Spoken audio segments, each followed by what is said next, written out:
Thank you Suma గారు. అందరికీ నమస్కారం. భైరవం సినిమా 30th రిలీజ్ అవుతుంది. అండ్ ఫస్ట్ థ్యాంక్స్ చెప్పాల్సిన సురేష్ గారికి, ఇలాంటి ఒక మంచి ప్రాజెక్ట్ తీసుకొచ్చిన మా దగ్గరికి. అండ్ ఆ రోజు చూడకపోయింటే ఖచ్చితంగా ఒక మంచి సినిమా మిస్ అయ్యేవాడిని అండి. అండ్ మంచి టీమ్ని మనోజ్తో సినిమా చేయడం అనేది it's very memorable and very special నాకు. అండ్ అలాగే Sai, wish you great success in other films also. And Vijay garu, it's a pleasure working with you. ఈ సినిమాకి మీరు ఎంత ఎఫర్ట్స్ పెట్టారు, 4 monthsలో రిలీజ్ చేయాలి, ఈ సినిమా ఫాస్ట్గా చేసాం, డే అండ్ నైట్ మీరు ఎంత కష్టపడ్డారో, and everything is visible on screen అండి. అండ్ మీరు ఈ సినిమాతో ఒక మంచి కమర్షియల్ డైరెక్టర్ అవ్వాలి, ఇంకా ఎన్నో పెద్ద పెద్ద సినిమాలు చేయాలని మనస్ఫూర్తిగా కోరుకుంటున్నాను. అండ్ ప్రొడ్యూసర్ రాధామోహన్ గారు, someone who's very passionate about cinema అండి. ఎప్పుడు సెట్లోనే కనపడుతుంటారు అండ్ ఎప్పుడు దగ్గరగా ఉంటారు సినిమాకి. సో ఆయన నెక్స్ట్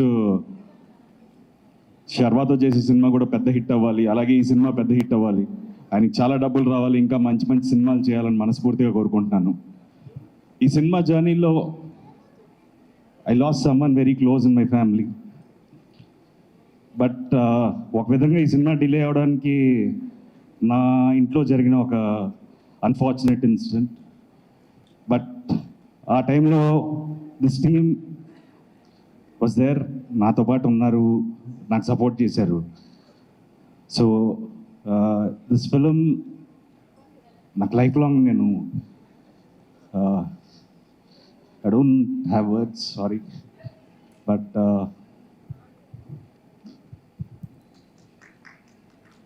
థ్యాంక్స్ బాబాయ్.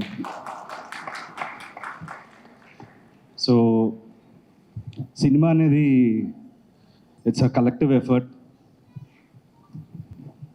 సో ఈ సినిమాలో every one deserves success, from Sricharan, Sridhar గారు, సాయి, మనోజ్, అదితి, ఆనంది, రాధామోహన్ గారు, అందరికీ ఒక్క మంచి సక్సెస్ కావాలి, ఇంకా మీ ముందు ఎన్నో మంచి సినిమాలు తీసుకురావడానికి. సో మీరందరూ తప్పకుండా ఈ సినిమాని చూసి మంచి ఘన విజయాన్ని మా టీంకి ఇస్తారని మనస్ఫూర్తిగా కోరుకుంటున్నాను. సో అందరూ తప్పకుండా మే 30వ తారీఖున ఈ సినిమాని థియేటర్లో చూడండి, మమ్మల్ని ఆశీర్వదించండి. Thank you so much.